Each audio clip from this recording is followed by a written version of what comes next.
what you choose.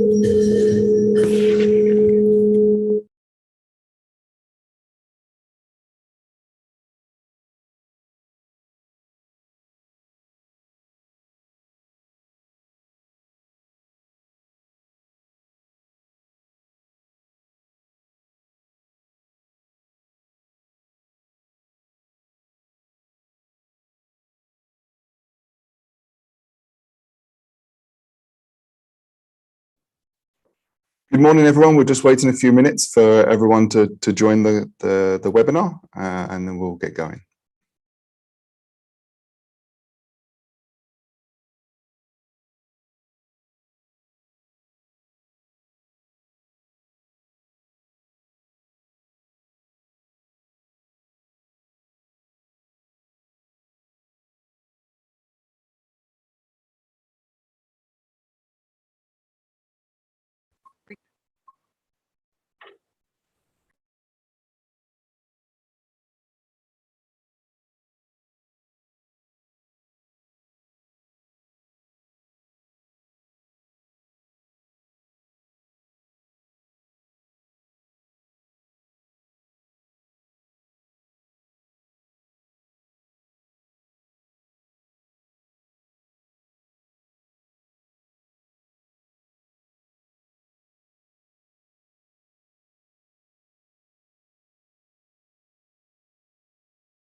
You can start.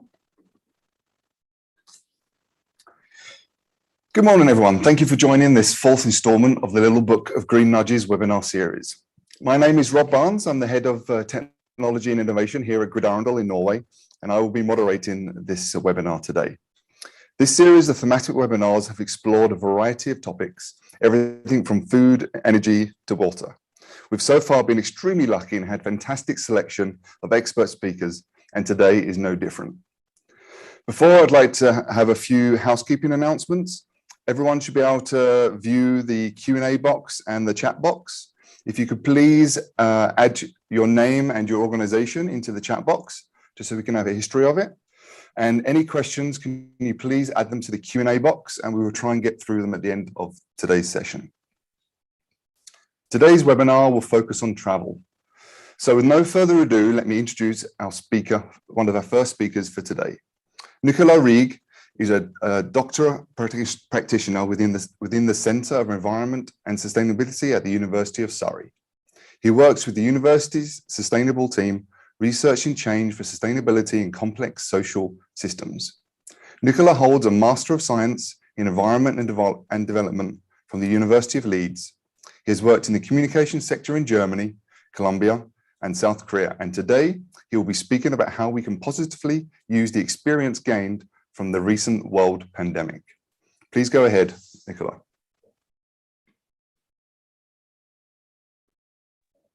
Hi, thank you so much, Rob. Let me just share my screen. Yeah.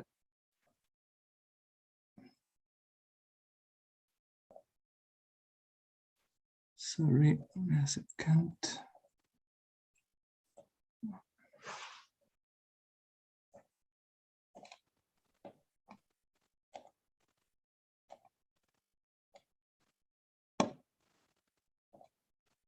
Okay. Hi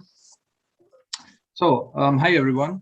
It's nice, really good to be here. And I'm sure in the past year, some of you might have asked yourself questions such as, how can we use the disruption caused by COVID-19 to make travel to work more sustainable? Or what is the role of nudges and remote working? And I want to address these questions by drawing on a project that I led at the University of Surrey. And I want to focus on three nudge-related key themes. So the first is to understand context and target behaviors. The second is to identify and seize windows of opportunity. And the third, to aim for permanent and holistic change. So before you design a nudge or any intervention, really, it's crucial to understand your context and the type of behaviors you're trying to change. So to give you some background, the University of Surrey is located in the southeast of England, in the small city of Guildford here. And in the southeast, we have the highest car-to-person ratio in England, and Guildford is amongst the top most congested urban areas in the country. Generally speaking, public transport is expensive. It's not very well connected and reliable. And there's also relatively poor infrastructure for active travel, that is walking and biking. And as a result, over 50% of our 3,000 staff comes to university by car. And therefore, the target behavior that I wanted to change is to reduce the number of staff commuting to work in a car alone. And so first, we need to look at what determines travel mode choice. And here are just a few of the factors to consider. So we have environmental factors. That is infrastructure, so public transport, pavements, bike paths. And a better infrastructure means higher uptake of active travel and use of public transport. Walkability, just think how easy it is to travel between 2 points. And land use mix is the integration of different uses like residential, offices, retail, public space. And a higher land use mix means more public transport, more active travel. So here on the right, actually, you have a picture of this classic suburban landscape, purely residential and built around the car. And if you look at individual factors from a psychology perspective, there are broadly two sort of behaviors. So deliberation means that car use is determined by the intention to drive. So it's a conscious behavior, I want to drive. And habits occur when a conscious decision-making is replaced by a contextual cue. So for instance, you wake up during the week, 7:30 in the morning, and you drive to work. You don't think, you don't think, should I take the bus? Should I walk? Should I take my bike? No, it's an automated behavior. You just get into your car and you drive to work. And if we think a bit more about context, the question is also, how can we substitute private car use? Carpooling might work in some contexts, in most it doesn't, and not at the university certainly. As for public transport and active travel, this is very dependent on where you live and the surrounding infrastructure. And also making changes here often is very expensive and just not feasible sometimes. So in our own context, the low effort and high impact solution meant going for the avoided journey, which is remote working. But pre-COVID-19, over 70% of our staff would never or rarely work remotely for many different reasons. And pushing for more remote working would have been an immense effort, and probably it wouldn't have worked. But then COVID-19 happened and showed people that you can work remotely and get stuff done. However, I was worried that when people would be coming back to work on campus, which they do actually this next semester, which starts very soon, they would go back to old behaviors, habits, and remote working would slowly disappear again, unless there was some sort of intervention. So I got together a group of interested parties, and within this group, we used force field analysis, which is a tool to think about how to change something. And we brought all our assumptions on how change would happen, like on how we could make remote working more prevalent at the university. So we brought all these assumptions to the open. So on the left, you have potential drivers for remote working. On the right, you have potential barriers to remote working. And then what you do, you just focus on the most important barriers and try to break them down. The issue now was that all of these things were assumptions, and you can't work with assumptions. So you need proper data. And in June 2020, that was around the time we were just 4 months into COVID, I conducted a survey with the university staff. So we had a fantastic response rate and got loads of data. And just one of the most important findings, I think, is that over 75% wanted more flexibility in terms of remote working after COVID-19. So we checked all these findings against our assumptions and concluded that the best option would be to have some sort of policy document that would legitimize remote working in the long term and also lead to establishing social norms around remote working. And so usually we would say test the effectiveness of your nudge. We didn't have time for that really, so we just went for it. And we had this group of stakeholders, so like sustainability team, transport, space management, School of Psychology, everyone who was interested, feeding data and suggestions to HR, who created what we now call blended working guidelines.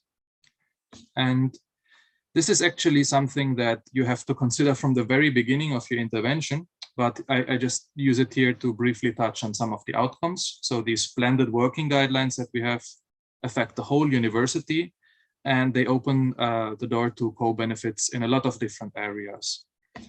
And again, for permanence, but also evaluation and improvement, we have HR monitoring the blended working approach. We have a new staff. I'm leaving the university, so this staff is sort of replacing me. So they will do applied research on remote working specifically, space management and carbon emissions, and also look at unintended consequences, like negative consequences. And there's also a high-level remote working group for space management and remote working.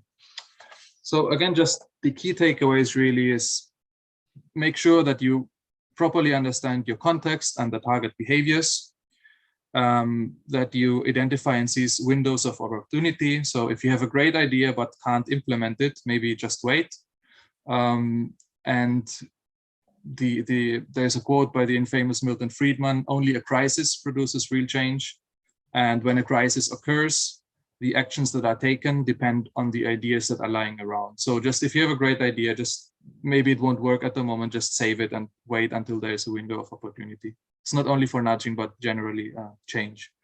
And then aim for permanent and holistic change. So embed whatever you do in the structure of the organization. Don't make it attached to a single person.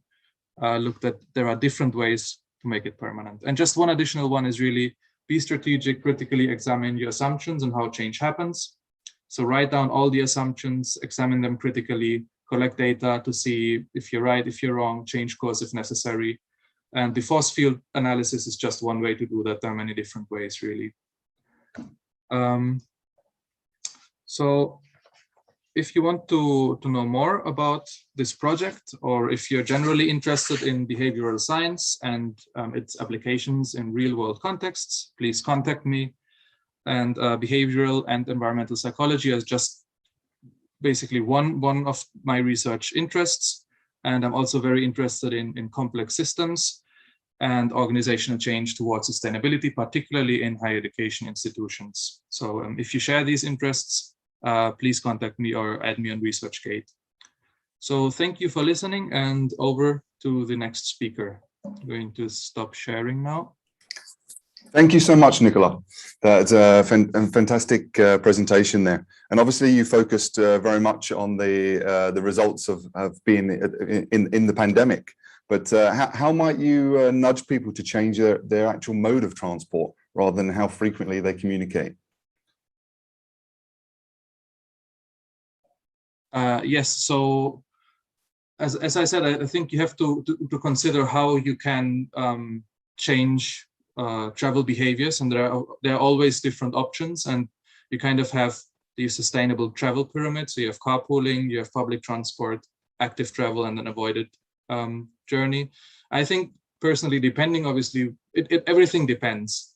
It depends a lot on context, on where people live. But I personally think, and there's a lot of research to back this up, if you live about 20 minutes by bike or walking distance, the best thing to do is active travel, because you can bring a sort of psychological distance between work and your home life. So that's one of the issues with remote working. Some people experience that they lose this kind of barrier, and they work at home, and work and home, everything kind of melts together, which sometimes isn't that great. But as for your question, it really depends on the context. It depends on the resources that you have. Everything depends. Actually, there's research that I'm just reading the comment. It depends also on the weather. There's some research that the weather is actually not that important when it comes to active travel. That if you travel, if you choose active travel, most people actually would do so regardless of the weather. But that just as a side. It's very hard to cycle here in the winter when it's snow in Norway. Yeah, I mean, again, it depends where you live, right? That's more of a UK thing where it rains a lot, and you would think, oh, maybe people really don't like the rain, but people who bike, they just, whatever the weather, they bike. Perfect. They're used to it. Okay, thank you so much for that. So next we will hear from Professor Gerard Govers. Gerard is a Vice Rector of Science, Engineering and Technology Group at the University of Leuven. Gerard is responsible for the management of all aspects of state.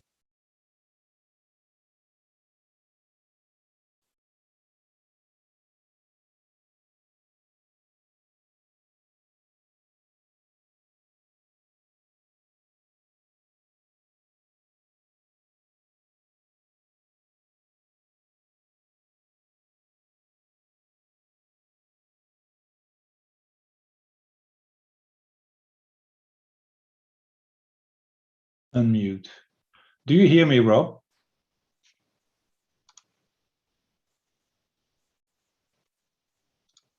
I can't, yeah. I have to leave and go back in again. We can hear you. Okay, so then I'll share my screen. So sorry for this hiccup, but we should.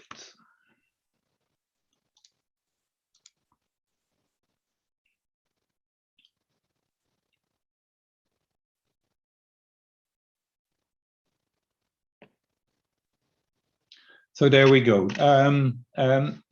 Welcome to all of you. So I'm Gerard Govers, Vice Rector of Sustainability of KU Leuven, and I'm going to tell you a little bit of our experiences. Well, I'll move myself out of this box because otherwise the dent in my head stays the same. So with respect to emissions compensations for academic travel at KU Leuven here, it's a project that we started already some time ago.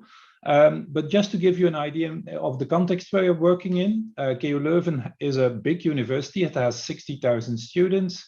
It has a turnaround of about 1.1 billion euros. So it's really a big university with 12,000 people of staff in the university and another 9,000 or so in the university hospital.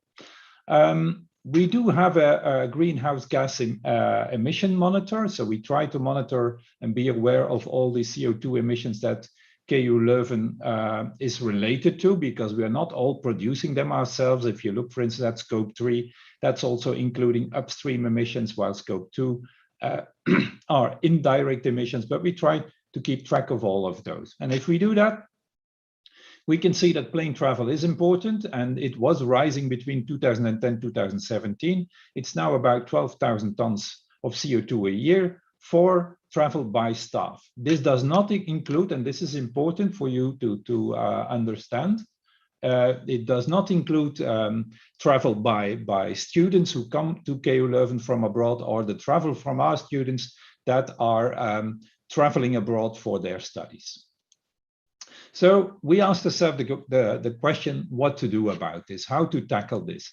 And of course, we then concluded we need some kind of a travel policy. And of course, you would like to avoid plane travel wherever that's possible. And if so, you do that by avoiding travel if it is not necessary, and to use a more environmentally friendly means of travel whenever that would be possible. So, well, video conferencing, every one of you is now familiar with all this infrastructure. The figure on the right here is maybe interesting just to have a look to see, just to realize how quickly bandwidth has been rising. I mean, this graph is for KU Leuven, but it will be the same for nearly any university institution in Western Europe. So we are now working at a bandwidth of maybe 4 or 5 times what it was less than 10 years ago. That's simply amazing. And that allows us, of course, to do some things remotely and without travel that we couldn't do before. When you travel, of course, it's much better to use a train than a plane. That has to do with CO2 emissions per kilometer and per person. And if you compare the numbers, then the train wins hands down. It's a factor 20, well, 5 to 20 more efficient in terms of emissions than the plane is. So that it depends a little bit on the trajectory that you travel on, but in general, there is no doubt about that. So how did we then go about implementing our travel policy? Well, what we said is, okay, there is a wide list of cities, and if you travel to those cities, you travel by train. That's mandatory. And for us, we are in the center of Europe. That would be cities like Paris or Amsterdam. Then we have a gray list of cities for which we suggest travel by train. These are cities that are reachable within 7 hours, more or less. But then, of course, you come to the conclusion that a lot of plane travel will remain, even if you do all these things. And then the best thing that you can do is to try to offset your carbon emissions. And well, if you talk about carbon emissions, you have, well, it's an important debate. People often say, yeah, but it's not a good idea. Carbon emissions are leaky. There is no real physical compensation. And all of that is true. These arguments are valid. And these are real disadvantages of offsetting strategies. But no matter how you look at it, if you have a modern university, it is very hard to imagine it without any plane travel. So you have to come up with something that, first of all, makes people aware of that they are traveling a lot. And if they are traveling, that there is some kind of compensation. I think that's the best what we can do at the moment. So we first of all reflected a lot on this, on how to do this. And we came to the conclusion that we should go for a carbon compensation system on an individual basis. Because the easiest thing to do would be really to say, okay, the university pays, a carbon compensation fee to the travel agent for all the travel that our professors are doing. But that would not, lead to the right debate in our point, well, from our point of view, because it would not give any responsibility to individuals to do so. And what we need is individuals to reflect on questions like, do I need to travel? Do I need to travel by plane? And what is my place really in all this climate change? Am I contributing to climate change? And how can I contribute reduce my contribution? So we need that kind of debate. And I think the value of that debate on its own already outweighs, all the possible disadvantages that you can come up with respect to carbon offsets. Then the next question is, of course, how do you go about that? Well, as I said, with respect to the change from plane to train, that's something we just introduced mandatorily. We didn't have any discussion on that. But carbon compensation is a bit more sensitive, of course, because you are asking researchers to pay from their own research fund a carbon compensation, and they may therefore feel taxed, and that's not a good idea. So we need to convince people, and we need to generate a consensus that is large enough. So how did we go about that? Well, quite simply, we first started with a voluntary compensation program, and in the meantime, we tried to explain things and try to build support for what we are trying to do.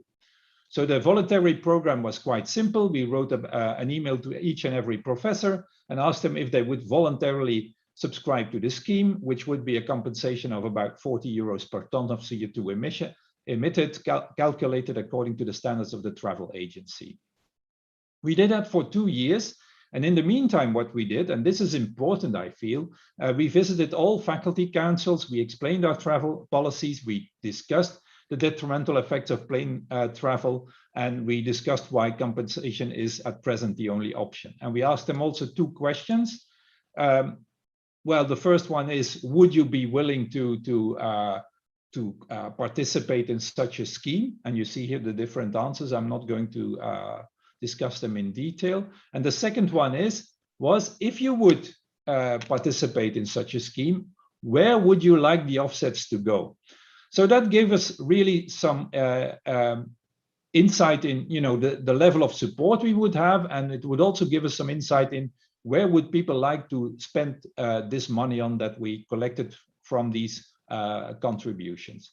So as you can see, well, this is a graph that is not totally clear. What you should notice here on the right is that this bar here, these are the people that would really oppose a carbon contribution, a carbon offset contribution. All the others said, well, if everybody else does it, I'm willing to do it as well. So after the debate we had in the faculty councils, we saw that we had quite some support to go to a mandatory system. And we got answers also on where to spend the money on, but I'm not going to dwell on that because we don't have the time. So the next steps were of course then to use that information to say, okay, let's now take this all together and develop a working system that allows us to invoice everyone at KU Leuven every 6 months with respect to their plane travel and their carbon offset contributions, and that's done. And we also asked the academic council at KU Leuven to make carbon offsetting for plane travel a general policy, and that is also done. So we are now in more or less in a steady state. There has been COVID, but we do now have a system in place that routinely invoices our professors that are traveling by plane to collect those carbon offsets. An important nuance is that we allow professors to opt out, and we think that's important as well because that, you know, makes people feel safe. They can stop it if they want to, so that's not a problem. And it makes the commitment even more concrete. You have to really, well, of course, the opt-out is the optional choice. So if you do not take it, then you are in. But of course, your in choice then becomes really a conscious choice, if you like. So you're not obligated by the big university. It's your choice to stay in. And well, of course, that led to some debate. I had some hard time in my own sustainability council where many people said, yeah, but why do we do this? Why on earth would we allow people to opt out? But I thought it was a good idea together with some others, and we pushed it through. And in the end, only 10 out of the 1,600 professors we have part and full-time opted out. So nearly everybody stayed in the system. So what is next is, of course, that we need to work with NGOs to work on the reforestation projects that we will fund. They do not need to be single purpose, but CO2 effects need to be reported and brought back to the people so that they know where their money is going. And what is also important, I think, to tell you is that we do have a following. So when we started doing this 4 years ago, it made a bit of noise in the local press. It even was reported in the Times Higher Education, and several of our funding agencies now also allowed to do carbon offsetting. The city of Leuven does the same, and several other universities in Flanders have developed a similar scheme as well. So we think that in general, we were quite successful in setting up this scheme, and we hope that it can inspire some of you here. Thank you very much. Thank you so much, Jared. Just out of interest, out of the 1,590 professors that were opted in or did not opt out, has it resulted in less plane travel? Yeah, that's the $1 billion question, Rob, and we can't answer it because we had COVID in the meantime. So travel, yeah, plummeted, and we will have to wait 1 or 2 years more to see if it has an effect. I do expect less plane travel, but not by, my guess would be between 15 and maybe 20%, but not more about that. That would be a reasonable decline to expect, I think, but not more.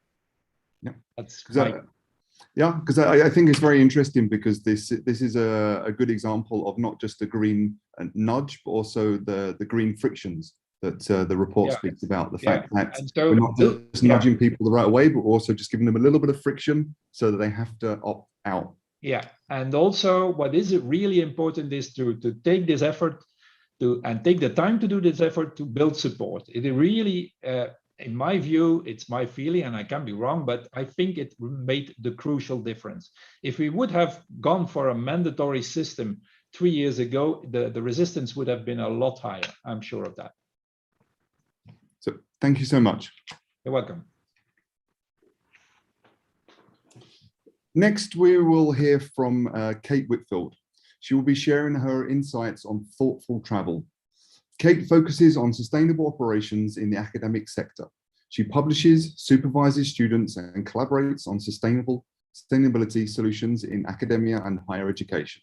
She studied decarbonisation strategies with the Cambridge Institute for Sustainability Leadership and is a member of the American Society of Tropical Medicine and Hygiene Green Task Force. She is the founder of the Zero Verse, which provides online courses and other services on sustainable action in academic setting. Kate has worked in academia for over 20 years. Her roles have spanned lab research, coordinating clinical research networks, and a global health alliance. She has 9 years experience coordinating the Malaria Eradication Scientific Alliance, hosted at the IS Global and funded by the Bill and Melinda Gates Foundation. She currently works for both Barcelona Institute for Global Health and is based in Japan. Please go ahead, Kate. Thank you.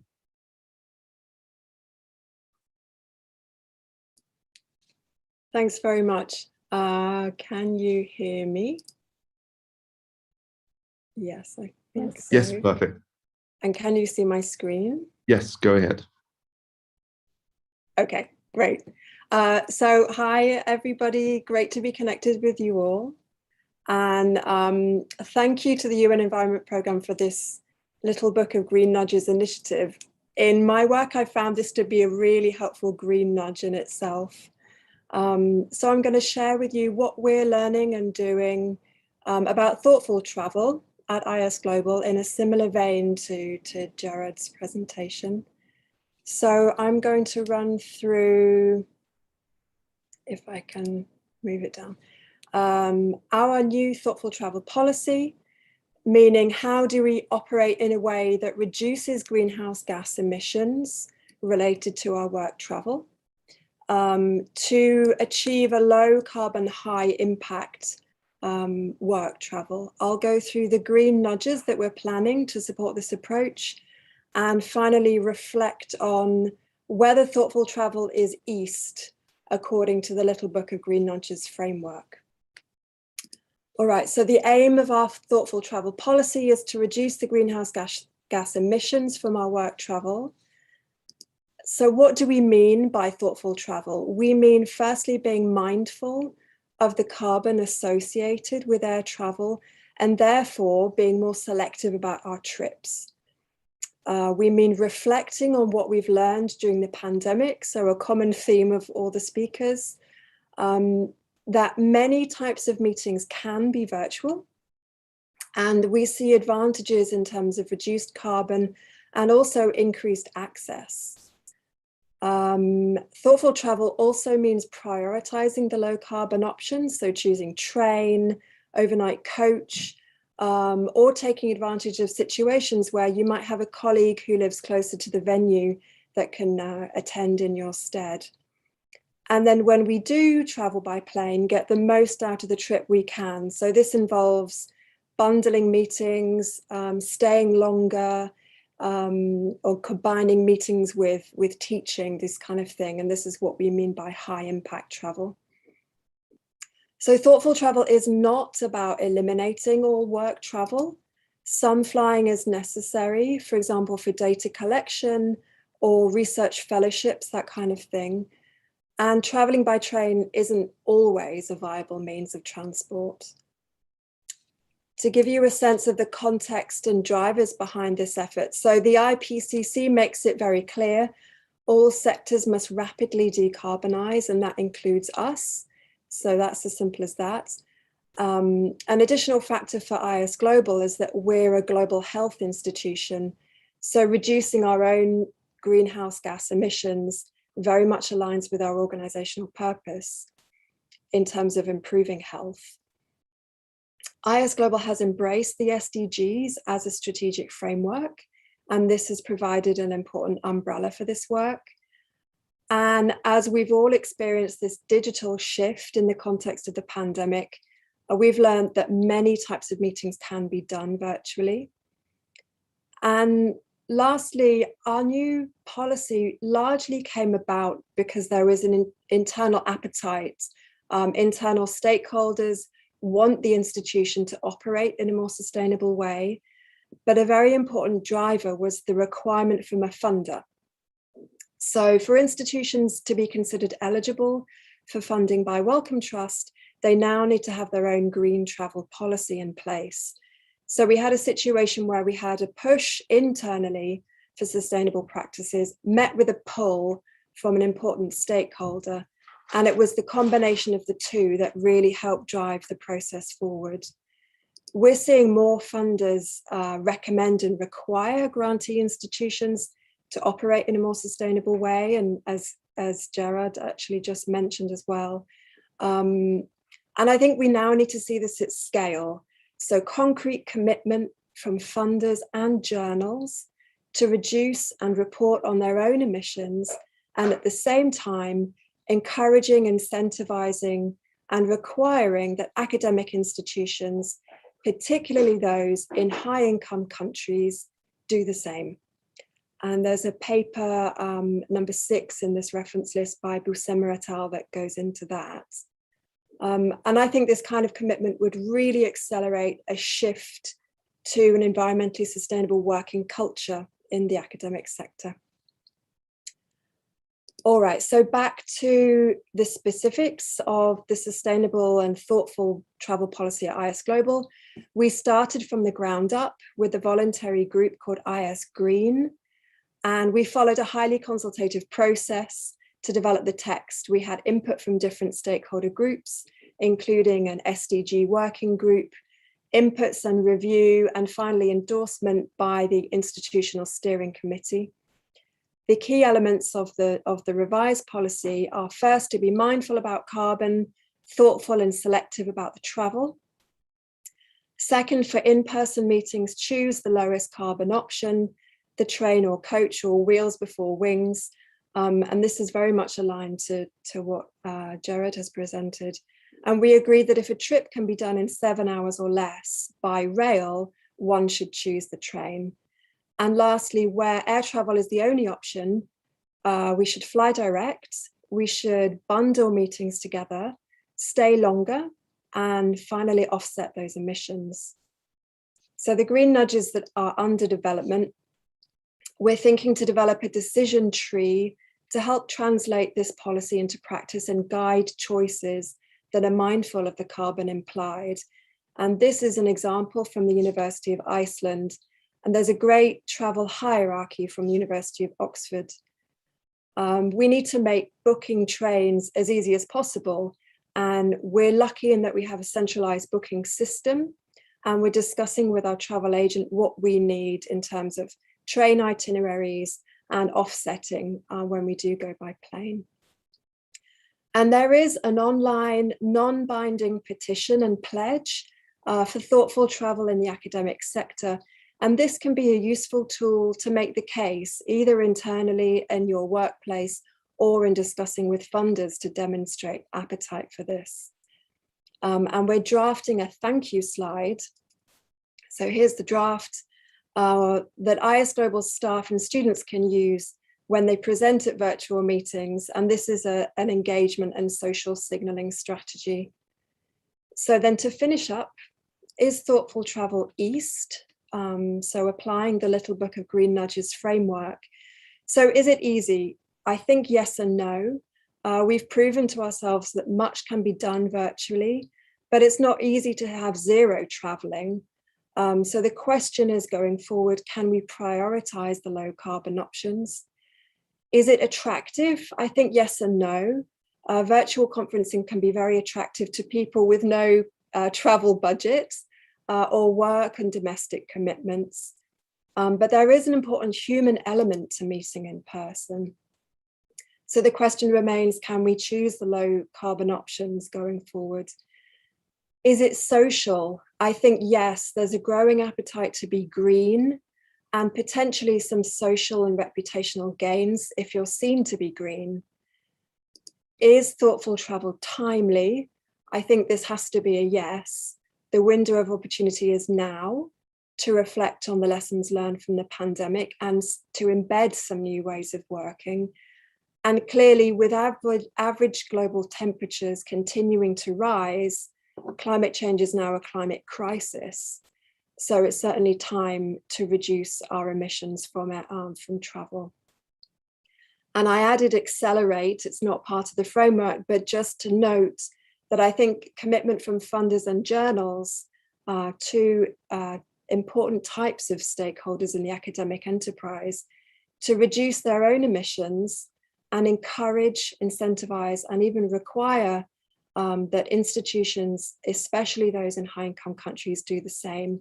I think this would really accelerate a shift to a new sustainable working culture in academia. All right, thanks very much. Thank you so much, Kate. You know, often with these kind of things, like you said, we're kind of preaching to the converted, and these things are very attractive to people that are already interested in these kind of motivations. But how would you necessarily nudge somebody to do these things that don't have that motivation? Right, I think this is a good question. So I think it's important to include everybody in the conversation. So we try to include people that fly a lot in the development of this text and in the review process. People are, of course, free to make their own choices, especially if they have their own travel budgets. And I think really we need to see a shift in our working culture, but in terms of sort of nudging and encouraging individuals, we might take a leaf out of the behavioral sciences book.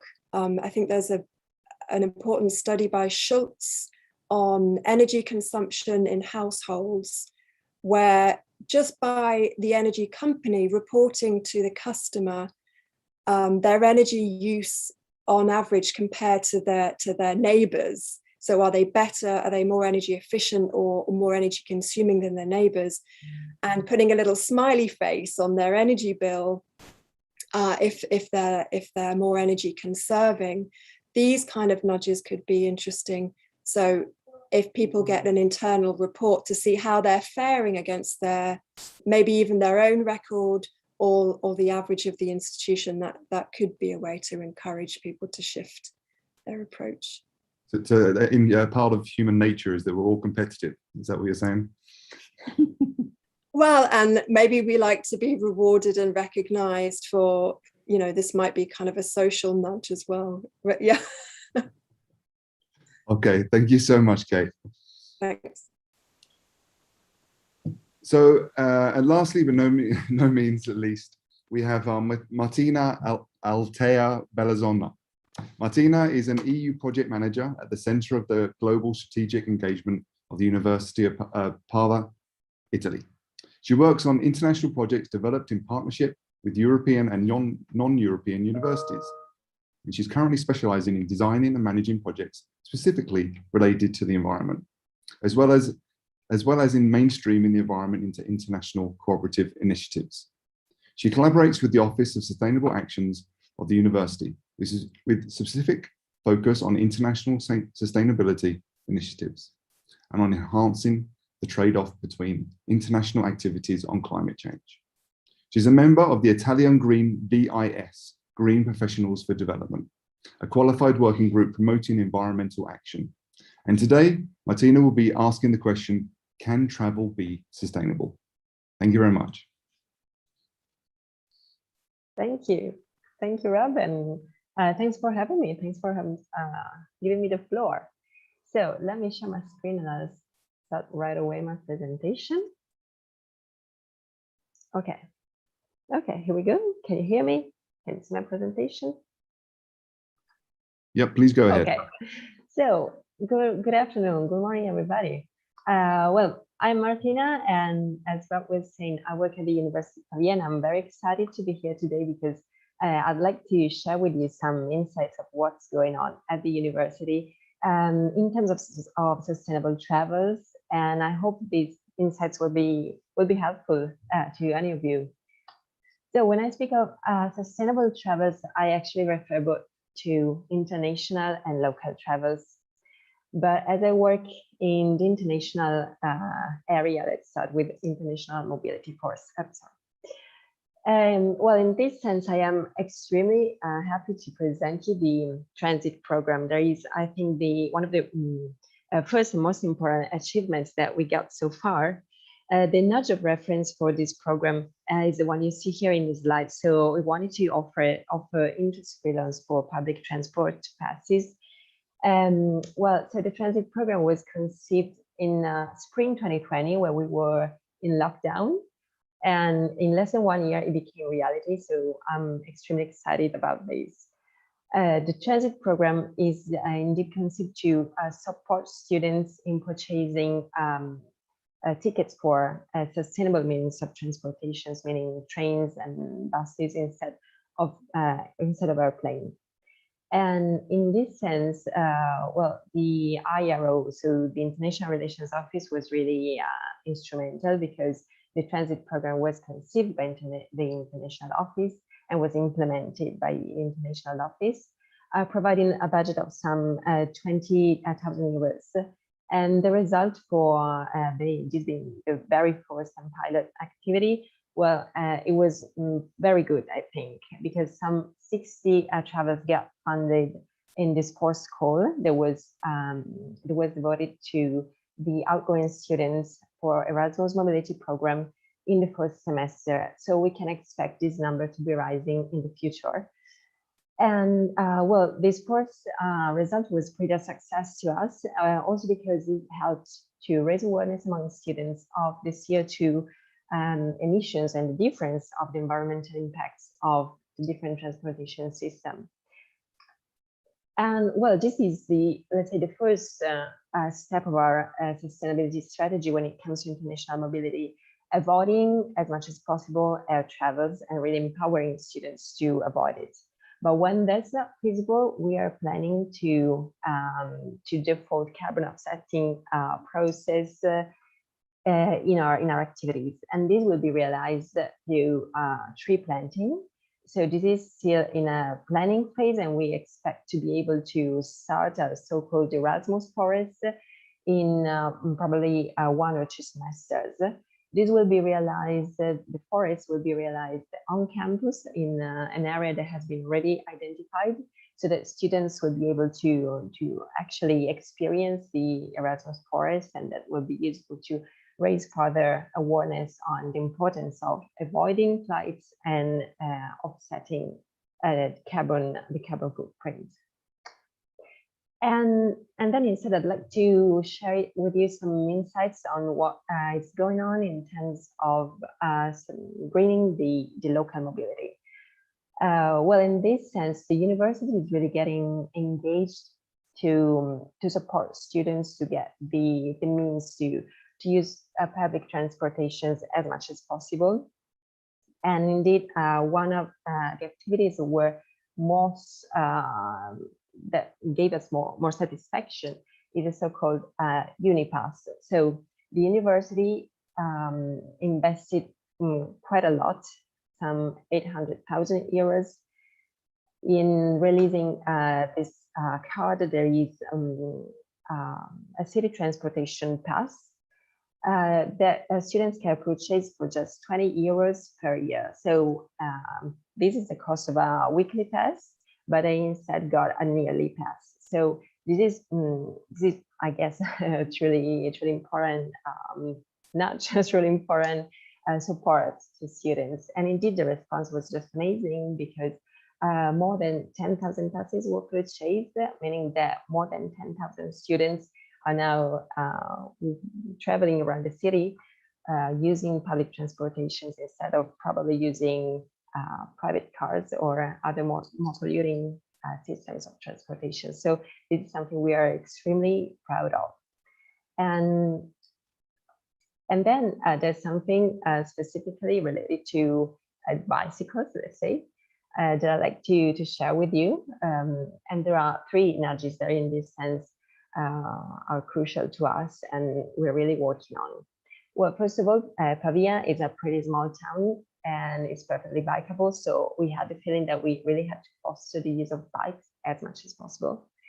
And in this sense, we are working on, first of all, the creation of a bicycle repair station that makes reference to the nudge to make easier to cycle around campus. And this is very true for Pavia, especially because we don't have just one university building, but the university is a so-called city campus. So buildings are spread more or less everywhere in the city. So it is necessary to have bicycle repair stations to really support people to bike around and to get necessary support if needed.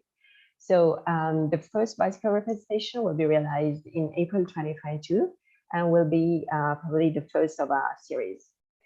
And secondly, another aspect that we really got satisfaction from was the nudge that means to support people before they need it. In this sense, we equip the central premises of the universities with bicycles that staff can borrow for free. And so far, there are some 10 bicycles available. And this nudge, this activity is very easy, but very effective, because indeed, bicycles are very requested, and apparently it really happens that people don't expect to need the bicycles, and instead they do. So this is so easy, but so effective. And finally, we wanted to make sure that we could welcome newcomers at the University of Pavia in the most sustainable and efficient way possible. So in this sense, we created an handbook that we deliver to all the incoming students from abroad. But in the end, we realized that was really helpful. So the handbook was actually shared to all newcomers, all freshmen of the University of Pavia. And the handbook is intended to, to provide all the tips and suggestions to make students' life as much as sustainable as possible when they're arriving in the city. There are tips on various topics, from recycling, for instance, to shopping. And then there's a whole set of tips specifically related to the green mobility. In this sense, indeed, we created maps to help students get oriented on where they can find bike lanes, bike sharing stations, but also where to rent electric cars, for instance. So we tried to give a wide view and support newcomers in this sense. And the budget was just zero. It was just realized by us with a little extra work. But in the end, the result seems pretty big and pretty useful. So this is just some tips that I hope can be of help to kind of you. And in case you have any other question, of course, remain available, and here you can find some contacts for more info. Thank you. Thank you so much, Martina. There was many, you covered many nudges and many tips and tricks there. In your view, what was the most successful one in promoting sustainable travel? Okay, I guess the offering interest-free loans for public transportation and sustainable travel is really key, especially because the target of our activities are students, and so we need to keep in mind that often they do not have that much money to to make sustainable choice, even though they might want to. But the fact is that trains still often remains more expensive than air tickets, than plane tickets. So I think that both the transit program and Unipass, so the card for public transportation in the city, I guess those are the two nudges that we got really more satisfaction and more response from. Yeah. So I guess when talking about students, cash incentives always work well. Yeah, it does. Actually, you touched upon a point there about public education with your leaflet that you sent out to everybody, and the little booklet. And we actually had a question from, I'm sorry if I don't pronounce this correctly, Festus Kurumi, I think. And they were asking a general question, and if they were saying that which measures have been taken to educate the public on the things that you've been delivering. And you obviously you said about the leaflet. Did that go out to general public or only to students? Well, the handbook that we delivered was designed for students specifically, but actually the tips that we included in there are perfectly shareable with anybody. And well, that was interesting to see how we originally conceived that for incoming students, foreigners coming to Italy. But then we realized that was extremely helpful to anybody coming in the city, and probably to also people from the city itself. So yeah, that was considered for students, but probably there will be even shareable outside the student population. So thank you so much for your presentations. If everyone is still there for the panelists, would you like to come back on the screen just to say farewell to everyone? Start your videos. Yes, thank you very much. And one question to all of you maybe would be, if you had some great nudges and great tips on what you've done, and you've done some great research into it. But if you were to scale these things up or implement them again, what would you do differently?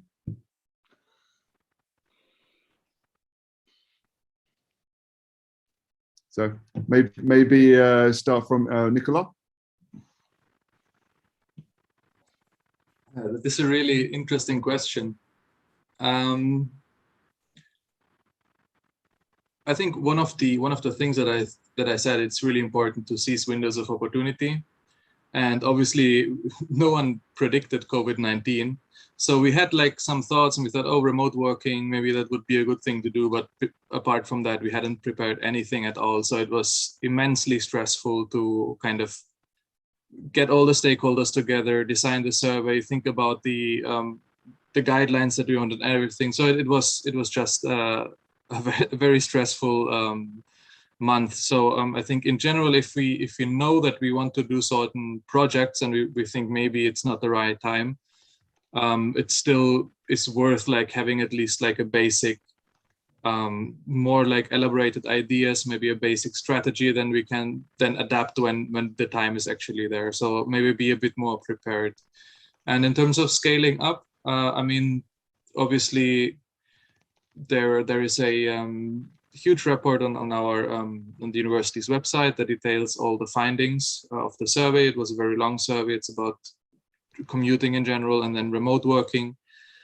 That is publicly available, which is quite useful, and some people actually already contacted me about that. And then I'm also writing it up as a paper, so it's a bit more like on the psychological side. It's more about habits. yeah, and then just, you know, hoping that other people kind of reach out and see how they can reproduce or adapt, transfer these kind of approaches. It always depends on the context. But for me personally, I really like because at the moment we're also looking at academic travel and flying.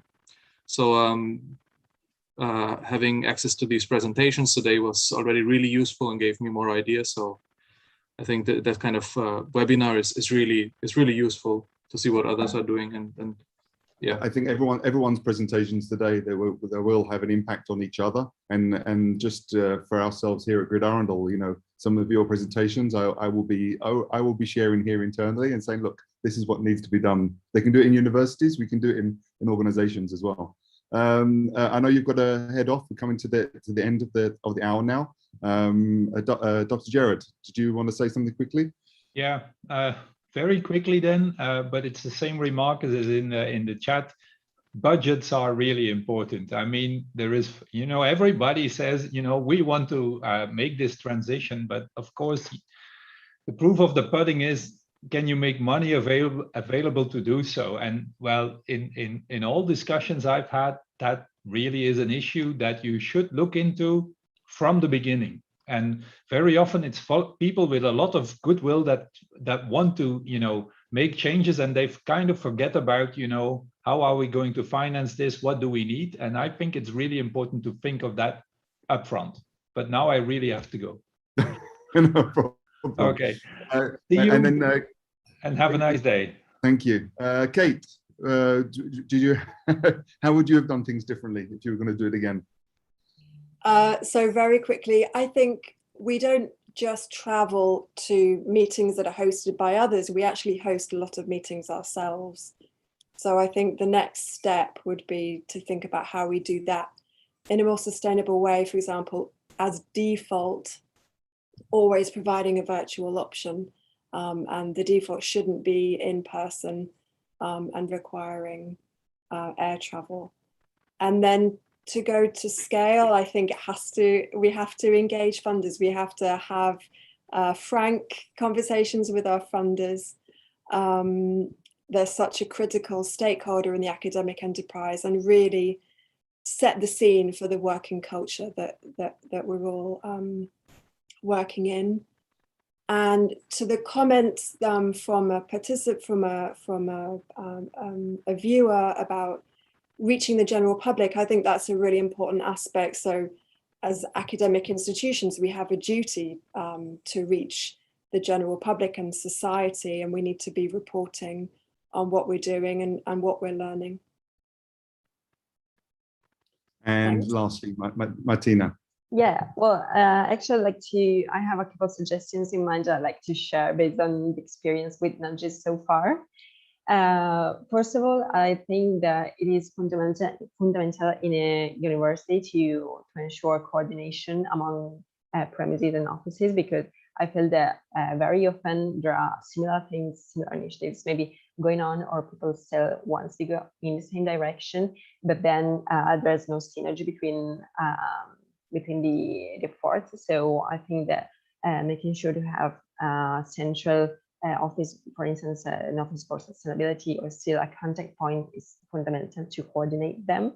And then also, well, we had very good response from external funds, applying to external funds. For instance, we got the bicycles for the staff, well, they were purchased by external funds. So also make sure you keep in mind the let's say other resources and other sourcing options in this sense. Don't think that you just have to make it on your own with university resources alone.